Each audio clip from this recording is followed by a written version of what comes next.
everyone. Welcome to our video series from Perinatal Connect. Perinatal Connect is a research organization working to improve maternal mental health during the perinatal period. The purpose of this video is to highlight community services in the local Champaign-Urbana area that are working with families. My name is Rachel McKinney. I am a mother of three and a childbirth educator and a birth doula in our community. I'm a patient participant in the research group that we're in. And Emily, do you want to introduce yourself? Sure. My name is Emily Lux. I am a patient researcher with Perinatal Connect. I have a 5-year-old son, and I teach at Millikan University. I teach social work. Awesome, great. Thanks for joining us, Emily.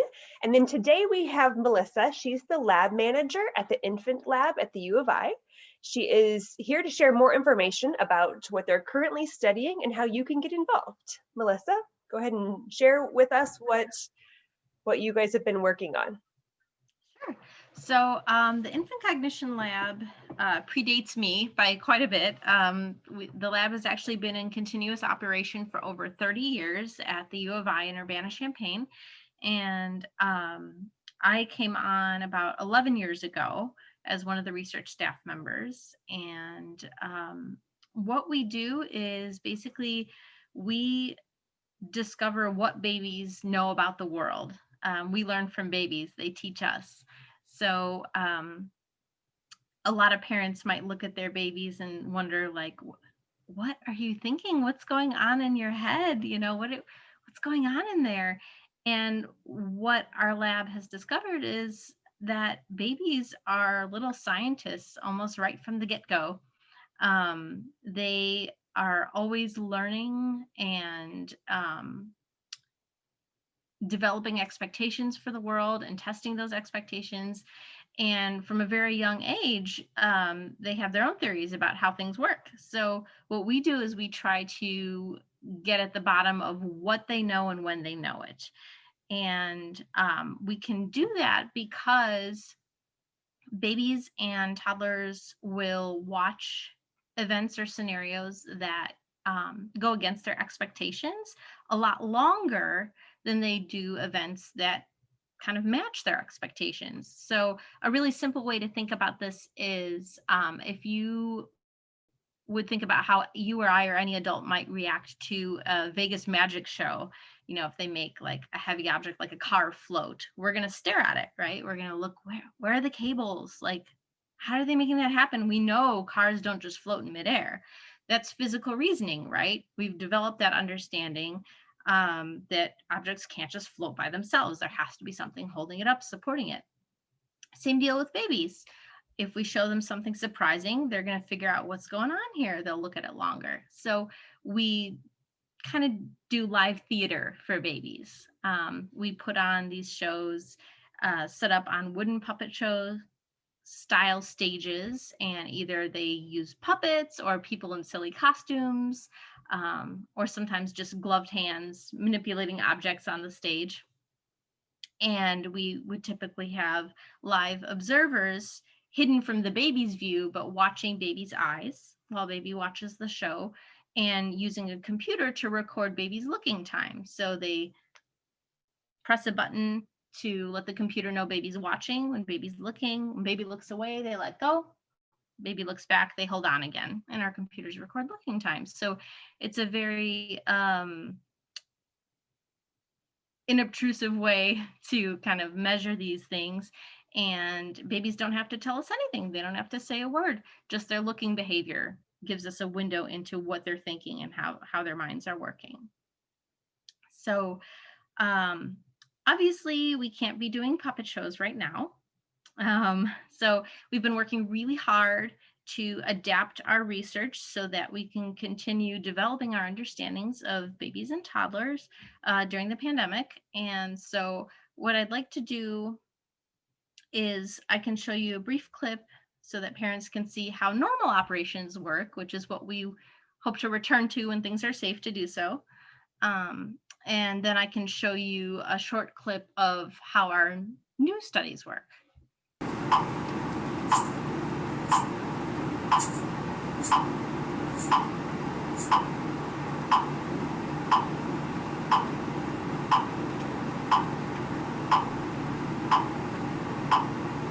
brother brings a lot of turkey hunter toy.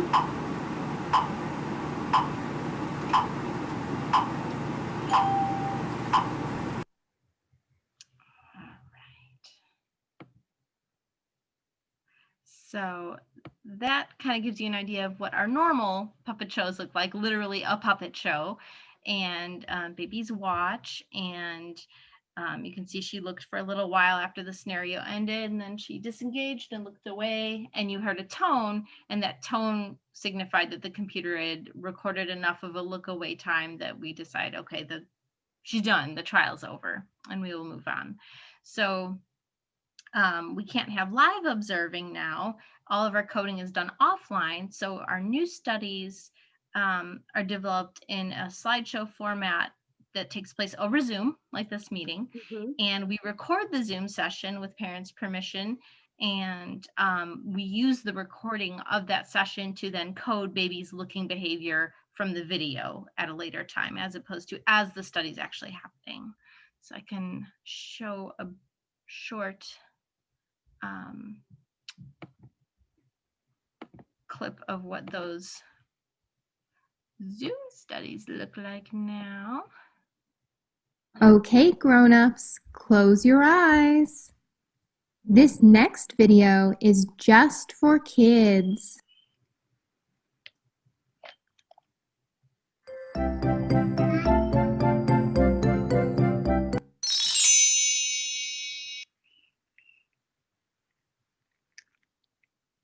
Look, watch this.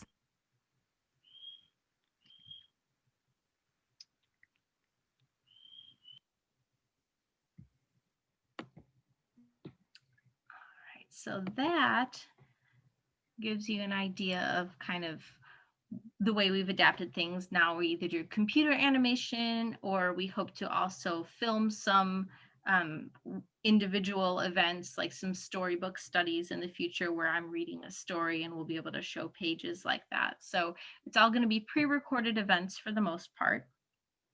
And as an experimenter, I would see the view that you guys saw that I shared with you, but mom or dad or grandma or grandpa or whoever's sitting with baby would only see the little animated video clip on their laptop or computer. So that's basically how we participate now. Awesome. From home. So how long do each sessions last? So the actual Zoom sessions typically only take about a half an hour, 35 minutes. Honestly, the majority of that time is spent troubleshooting devices, since we're all new to this Zoom world, and ensuring that parents can see and hear what they need to see and hear by setting up a little test video first to make sure things work. And babies don't have to be present for that part, so they're not stuck sitting in front of the computer for a half an hour.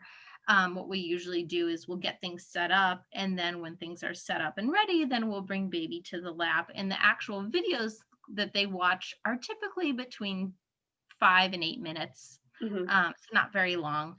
And parents can interrupt or stop at any time.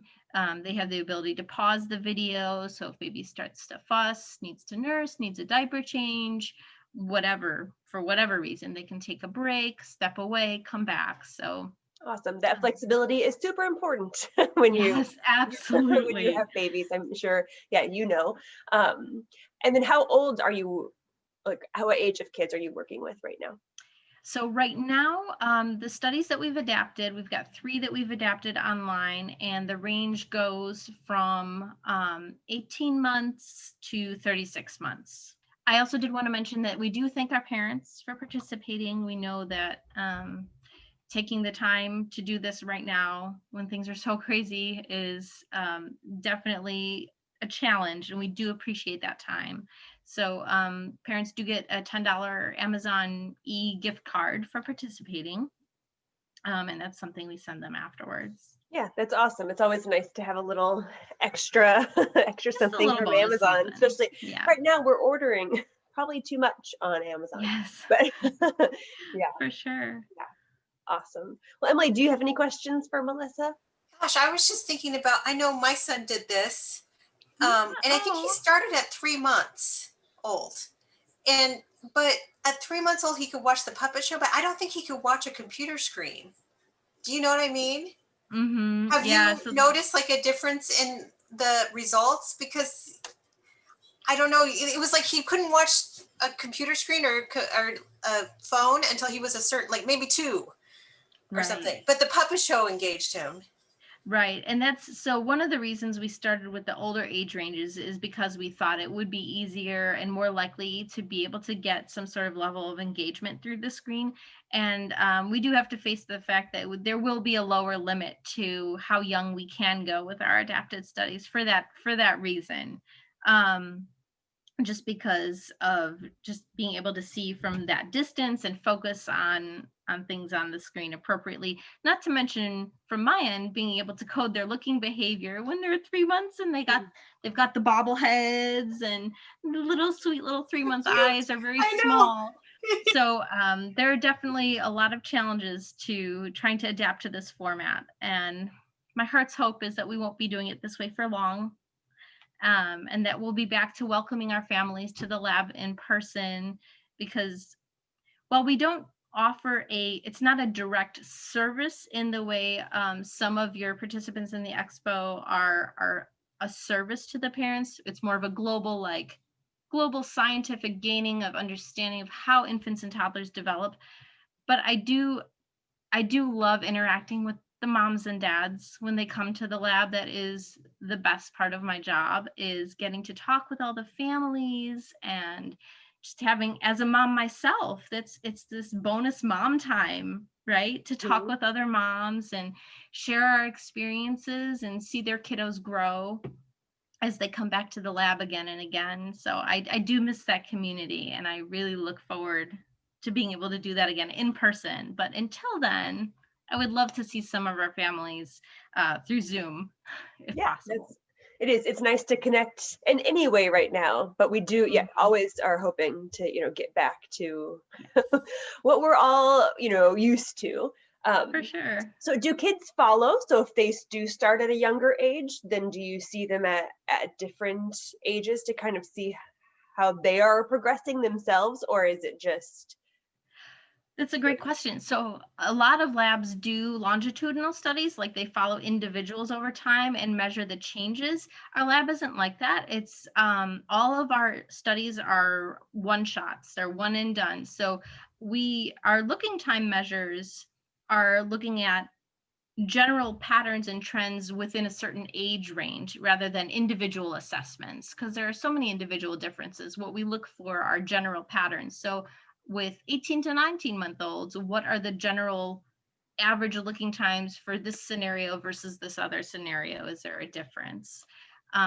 So the cool thing about that is families can participate again and again, but it's very flexible. So if we have a study for an 18-month-old and we do a study, and I might contact them back again with their permission, 2 months later and say, hey, we have a new study for 20-month-olds. And if they say, you know what, this is just not a good time, there's so much going on. Cool, no problem. We can try again in another 2 months when we have another study. So nothing is interconnected, and participation is very flexible in that way. That's awesome. Yeah, that's a great way just to kind of get everybody's, participation as they're able to do it and not lose, bits and pieces of your study if somebody's not able to participate in the middle there. Yeah. Well, it's been great to hear about what you guys are doing, what you're studying right now, and we appreciate your time so much. If you want to throw up your contact slide real quick, then that way everybody can kind of see, and we'll also put it in the video description. Perfect. Go. Ta-da. There we go. Go ahead. Stop share. So email really is the best way to get a hold of me right now. We are Googleable. So we have a lab website, and we also have a Facebook page, which I will actually be updating with posts about our online studies very soon. So I'm not in the actual lab in person. So anybody that would call us if they left a voicemail, I do check that about once a week, but typically I'm working from home right now. So email is the best way to get a hold of me. Awesome. Great. Well, thank you so much for your time. Thank you. Thank you, guys. It was great to meet you. Good to meet you.